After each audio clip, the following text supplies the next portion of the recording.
پہنچنے کی کوشش کرو. اب وسیلہ کیا ہے؟ وسیلے کی بات چلی تھی. وسیلہ کیا ہے؟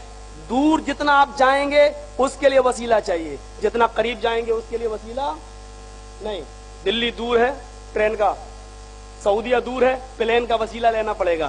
لیکن یہ مسجد جو آپ کے گھر کے قریب ہے, آپ کی اس اسٹیج کے قریب ہے, اب میں آپ سے یہ کہوں کہ یار مجھے مسجد میں نماز پڑھنے جانا, آپ کہیں گے چلیے, میں کہوں گا ہیلی کاپٹر لے کے آؤ, وسیلہ چاہیے. تو آپ کیا کہیں گے؟ یہ تو مولانا جرجیز کا ایک پرزہ ڈھیلا ہے, ان کو یو پی کے ہیں نا, تو یو پی میں تو دو ہی پاگل خانے ہیں, ایک آگرہ میں ایک بریلی میں. تم دونوں جگہ میرے یہاں سے قریب ہے, تو یا تو یہ کہو کہ ان کا آگرہ میں علاج کراؤ یا بریلی میں علاج کراؤ. ارے مسجد قریب ہے مولانا جرجیز صاحب, آپ یہاں جائیں گے, اس مسجد کے لیے آپ ہیلی کاپٹر مانگ رہے ہیں؟ ارے پیدل چلیے نا. پتا چلا کہ قریب کے لیے وسیلہ نہیں لیا جاتا, وسیلہ دور کے لیے لیا جاتا ہے. اب یہ فیصلہ تو آپ خود کرو کہ اللہ دور ہے یا اللہ قریب ہے. اگر اللہ دور ہے تو وسیلہ لو, اور اگر اللہ قریب ہو تو اس کو وسیلے کی ضرورت نہیں ہے. جیسے تمہیں مسجد میں یا مسجد میں جانے کے لیے آپ کو وسیلے کی ضرورت نہیں. آؤ قرآن سے پوچھتے ہیں کہ اللہ دور ہے یا اللہ قریب. وَإِذَا سَأَلَكَ عِبَادِي عَنِّي فَإِنِّي قَرِيبٌ. آئے میرے حبیب, آئے میرے نبی, آئے میرے پیغمبر, میرے بندے میرے بارے میں سوال کریں. وَإِذَا سَأَلَكَ عِبَادِي عَنِّي, جب میرے بندے میرے بارے میں تم سے پوچھیں کہ بتاؤ اللہ کہاں ہے, اللہ کہاں ہے, تو ان کو کہہ دو فَإِنِّي قَرِيب, میں ان کے بالکل قریب ہوں. اللہ نے کہا فَإِنِّي قریب, میں قریب ہوں, قریب قریب. اور ایک جگہ کہا میرا بندہ جب مجھے پکارتا ہے میں ان کی رگے دل شہر رگ سے بھی زیادہ قریب ہوتا ہوں. پتہ ہی نہیں چلتا اس میں آواز ہے کہ اس میں آواز ہے. میں اس کی شہر رگ سے زیادہ قریب ہوں. دیکھیے اللہ کہہ رہا میں شہر رگ سے زیادہ قریب ہوں. جتنے دور تم جاتے ہو نا, اجمیر اور حاجی علی وہ بہت دور ہو گئے, اللہ شہر رگ سے بھی زیادہ قریب ہے. تو اب آپ یہ بتاؤ قریب کے لیے وسیلہ لینا پڑے گا, جو قریب ہو اس کے لیے وسیلہ چاہیے. آپ وسیلہ لو لیکن دور کے لیے وسیلہ لو. اللہ تو قریب ہے, اللہ تو قریب ہے. یہ وسیلہ آپ کا رونگ ہے, غلط ہے. دیکھیے یہ مائک ہے نا, یہ وسیلہ ہے آواز کو دور تک پہنچانے کا. اب کوئی کہے مولانا جرجیز صاحب یہ مائک کیوں لگائے ہو, تو میں یہی کہوں گا کہ دور تک آواز جائے. اچھا اتنے لوگوں میں تمہاری آواز بغیر مائک کے وسیلے کے نہیں جا سکتی ہے, تو اللہ تک بغیر وسیلے کے کیسے چلی جاتی؟ کہہ سکتا ہے نا. یہ اس کا جواب یہ ہے کہ ہماری زبان کمزور ہے, اتنی دور میری آواز نہیں جا سکتی, اور اتنی دور جو لوگ بیٹھے ہوئے ہیں ان کے کان کمزور ہیں, وہ میری آواز اتنی دور سے نہیں سن سکتے. کان بھی کمزور, زبان بھی کمزور. جب دونوں چیزیں کمزور ہوں تو پاور کی ضرورت پڑتی ہے. لیکن اللہ کے معاملے میں ایسا نہیں کہا جا سکتا. ہماری زبان تو کمزور ہے جو اس تک آواز نہیں پہنچ سکتی, لیکن اس کے کان کمزور نہیں ہے کہ وہ ہماری آواز نہ سن سکے. ہمارا عقیدہ جب ہم اللہ کو پکارتے ہیں اور اس سے بیٹا بیٹی مانگتے, چاہے کتنا چپکے سے مانگو. جیسے ابھی ایک دعا مانگنے جا رہا ہوں, میں نے کیا مانگا آپ نے سنا, لیکن میرے رب نے سن لیا, میرے رب نے سن لیا.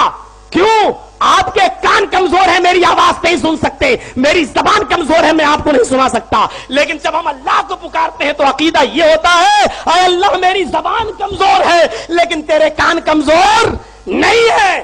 تو کالی رات میں, کالے جنگل میں, کالے پہاڑ پر رینگنے والی کالی چیونٹی کی چال کو اور اس کی آہٹ کو, اس کے پیر کے رکھنے کی آواز کو بھی سن لیتا ہے. تو میرے بھائیوں, جو پیر چیونٹی کے پیر کی آہٹ کو سن لے وہ ہماری دعائیں کیوں نہیں سن سکتا؟ اتنی سی بات تمہاری سمجھ میں نہیں آتی ہے.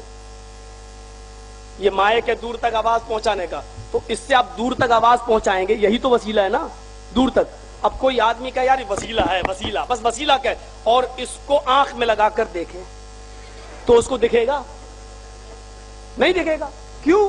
اس لیے کہ یہ وسیلہ جو ہے وہ آواز کا دور تک پہنچانے کا, تم اس وسیلے کا غلط استعمال کر رہے ہو, آنکھ میں لگا رہے ہو. اگر آپ کو آنکھ کی آپ کی کمزور ہے تو چشمہ لگا کر دیکھو, وہ آنکھ کا وسیلہ ہے, آپ چشمہ لگائیں. اب کوئی چشمے کو منہ میں لگا کے کہے ہیلو ہیلو, تو آواز نہیں جائے گی. مائک میں لگا کر دیکھے تو اس کو جو دکھ رہا وہ بھی نہیں دکھے گا. کیوں؟ یہ وسیلہ نہیں ہے. ایسے ہی اللہ تک پہنچنا ہے تو نماز، روزہ، حج، زکات، اعمال صالحہ یہ وسیلہ ہے اللہ تک جانے کا اور اللہ تک پہنچنے کا.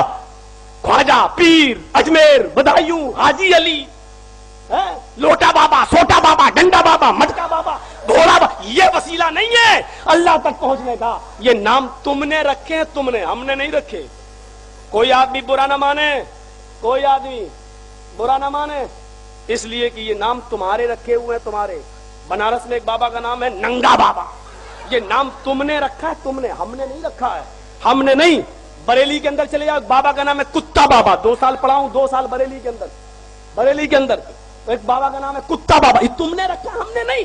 اس لیے گالی دینا تو ان کو دینا جنہوں نے یہ نام رکھے ہیں. ہمیں نہیں پڑے گی. لاکھ گالی تو ہمیں پڑے گی نہیں، انہی پہ پڑے گی جنہوں نے نام رکھے ہیں. جو مستحق ہوگا اس کا. ہم بری ذمہ. ہم تو وہ نام لے رہے ہیں جو لکھے ہوئے دیکھے ہیں. ہم تو وہ نام لے رہے ہیں جو تم نے لگا رکھے ہیں. پاکستان میں گیا، وہاں ایک بابا کا نام میں نے دیکھا، بابا کا نام دیکھا میں نے، کیا، کھوٹا. کھوٹا، کھوٹا بابا. اب بتاؤ بابا بھی کھوٹا ہو سکتا ہے؟ بنگلور میں گیا، لوگ مجھے دکھانے گئے، وہاں کے نوجوان لوگ، بنگلور میں دیکھا جنگلی بابا. یہ نام تم نے رکھے ہیں. آپ کے بمبئی میں ایک بابا کا نام ہے حاجی ملنگ. یہ ملنگ کیا ہوتی ہے؟ یہ ملنگ کس کو کہتے ہیں؟ تمہیں نام تک تو معلوم نہیں ان کے نام کا. ملنگ، پلنگ، یہ سب نام رکھے ہو. گھوڑا، مٹکا، یہ سب نام تم نے رکھے ہو. ہمارے اٹاوا میں آ جاؤ، ایک بابا کا نام ہے گلہری بابا. یہ گلہری کبوتر کیا ہے؟ یہ سب یہ تم نے رکھے ہیں. ہم سے کہتے ہو یہ توہین کرتے ہیں. رب کعبہ کی قسم، بزرگوں کی جتنی توہین تم نے کی ہے، تم نے، اللہ کی قسم ہم بری ذمہ ہے. اہل حدیثوں سے زیادہ بزرگوں کا ادب، بزرگوں کا احترام کرنے والی قوم، برادری، مسلک، مکتب فکر کوئی نہیں ہے. ہم جب بھی کسی بابا کا نام لیتے ہیں تو ساتھ اس کے رحمت اللہ علیہ لگاتے ہیں. حاجی علی رحمت اللہ علیہ، نظام الدین اولیاء کے ساتھ رحمت اللہ علیہ، خواجہ معین الدین چشتی رحمت اللہ علیہ. ہم ان کے لیے بھی نام لینے کے بعد دعا بھی کر دیتے ہیں اللہ کی رحمت ہو ان کے اوپر. یہ سب بزرگ تھے، اللہ کے نیک بندے تھے. ہم نے ان کا جب بھی نام لیا، میرے بھائیو ادب سے لیا. تم نے جب بھی نام لیا تو کھوٹا بابا، ڈنڈا بابا، مٹکا بابا، جنگلی بابا، پتنگ بابا، ملنگ بابا، تم نے جب بھی نام لیے تو، اور تم اپنے آپ کو صفائی پیش کر رہے ہو کہ ہم بزرگ ادب کرنے والے ہیں. تم سے زیادہ بزرگوں کی توہین کرنے والا اس کائنات کی نظروں نے نہیں دیکھا ہے، اس چشمے فلک نے نہیں دیکھا ہے، زمین اور آسمان کی نظروں نے نہیں دیکھا ہے جتنا تم مذاق اڑاتے ہو اپنے باباؤں کا.